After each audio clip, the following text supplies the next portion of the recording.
Pelbagai pendapat dan persepsi yang diluahkan susulan kenaikan tambang pengangkutan awam yang diumumkan oleh Suruhanjaya Pengangkutan Awam Darat SPAD. Namun selain keluhan orang ramai, sudut pandangan para pemandu teksi dan pemandu bas sendiri harus turut diambil kira. Ini kerana punca utama kenaikan ini adalah untuk membolehkan mereka memperoleh pendapatan yang lebih baik dan stabil. Wartawan kami Fadilah Samsudin cuba menyelami isi hati golongan ini di celah-celah ketidakpuasan hati pengguna yang lain.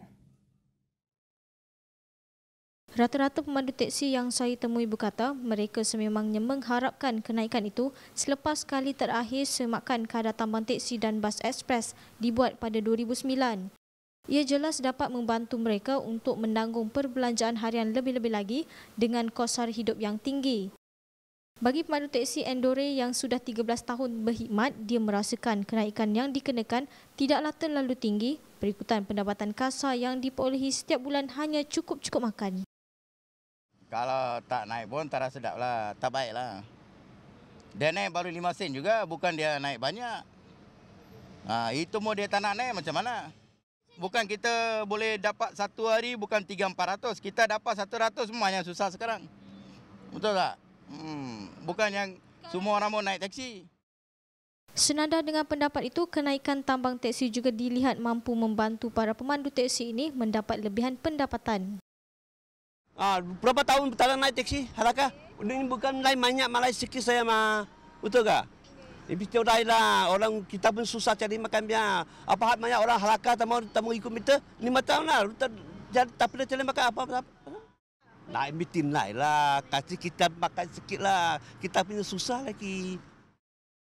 Seorang lagi pemandu teksi, Osman Bakar, berkata kenaikan tambang teksi ini ada kebaikan dan keburukan yang terpaksa dihadapi. Biarpun ia menguntungkan para pemandu teksi, namun para penumpang dilihat akan berkurangan untuk memilih menaiki pengangkutan awam itu. Kalau naik tu memang baguslah kan, itu je lah. Tapi sekarang dia tak naik macam mana dah tangguh. Kita ikut je lah. Lagipun sekarang kalau tak naik harga pun orang tak mau naik teksi. Orang takut naik teksi. Macam kami pemandu teksi, kalau naik memang baguslah. Tapi bagi segi penumpang pula, penumpang kalau dah naik dia tak mau naik. Sedangkan sekarang tambang tak naik pun tak ada penumpang. Khamis lalu, tambang teksi dan kereta sewa dibenarkan naik antara 20 hingga 67% berkuat kuasa serta-merta, manakala mulai 15 Mei pula, tambang bas ekspres akan naik 22.6%. Antara sebab utama kenaikan ialah peningkatan kos yang ditanggung pengusaha pengangkutan awam termasuk kos penyelenggaraan. Bagi Arba'in Hassan pula sebagai pemandu bas, dia bersetuju dengan kenaikan itu.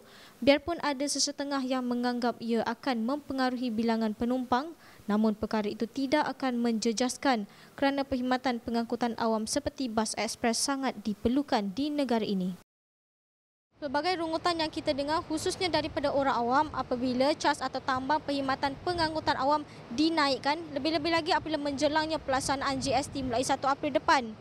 Tapi apabila ia tidak dinaikkan, terbeban pula pemandu teksi maupun pengusaha bas. Maka pihak kerajaan perlu mencari satu mekanisme bijak untuk menangani masalah ini, bukan sahaja menguntungkan kedua-dua pihak, malah tidak membebankan kerajaan sendiri. Saya Fadilah Samsudin untuk Berita IBN.